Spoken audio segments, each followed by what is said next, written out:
Hello সবাইকে, welcome to my channel royal rainbow house. এই জিনিসটাকে মনে আছে? আমরা এটাকে বলি খুঁটি। ছোটবেলায় মেলায় গেলে কিছু কিনি আর না কিনি এটাকে প্রতিবার কিনতাম, তাও আবার এক একজনের এক একটা।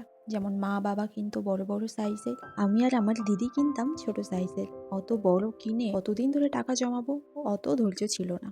এবারের মেলাতেও ব্যতিক্রমী কিছু হলো না, নিয়ে নিলাম একটি। এখনো তেমন ধৈর্য নেই, তাই ছোট সাইজেই নিয়েছি। আর এখন যা দেখি তাতেই রং ভরে দিতে ইচ্ছা হয়, তাই এটাকেও ভাবলাম একটা নতুন লুক দিই। সাদা রং করার পর দেখছি কুটিল যে লাল রংটি আছে সেটা উঠে আসছে, আর সাদা রঙের সাথে মিশে গোলাপি হয়ে যাচ্ছে। তাই আরেকবার সাদা রং করে দিলাম, তবুও অল্প অল্প গোলাপি ছিল। কতকেই ডিজাইন করবো ভাবলাম, আর শেষে বিভিন্ন কালারের ছোট বড় ফুল এঁকে দিয়েছি। আচ্ছা, তোমরা এটাকে কি নামে জানো? ছোটবেলায় ভর্তি হতে না হতেই কত জমেছে এই ভেবে কোনদিন ঠুস করে ভেঙে দিতাম, তবে এবারে ইচ্ছে হলেও আর ভাঙতে পারবো না। যতই হোক একটু খাটনি করে আঁকাচ্ছি, একটু ভাঙতে তো মায়া লাগবেই। ফুলের সাথে সাথে বৃন্ত এবং কিছু পাতাও আঁকিয়ে দিলাম।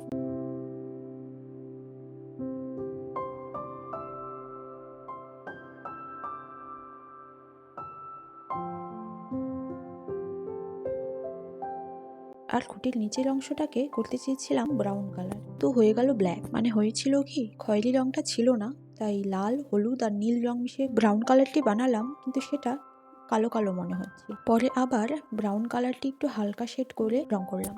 যেমনটা ভেবেছিলাম করব তেমনটা আসেনি। ভেবেছিলাম নিচের অংশটা মাটির মতো হবে আর ওপরে কিছু ফুল ধরেছে এমন দেখা যাবে আর কি। তো যাই হোক, এটাই ফাইনাল লুক হলো। আমার অতটা যদিও পছন্দ হয়নি, তবে চেঞ্জ করব না, শেষে তো ভাঙতেই হবে। এবারে এটাতে টাকা জমানোর পালা। কিছু কয়েন রাখছি, দেখি কতদিন জমাতে পারি। যাই হোক, আজকের জন্য এটুকুই। দেখা হবে পরের ভিডিওতে। আর ভালো লাগলে চ্যানেলটাকে সাবস্ক্রাইব করে দিও আর একটি লাইক করে দিও। টাটা।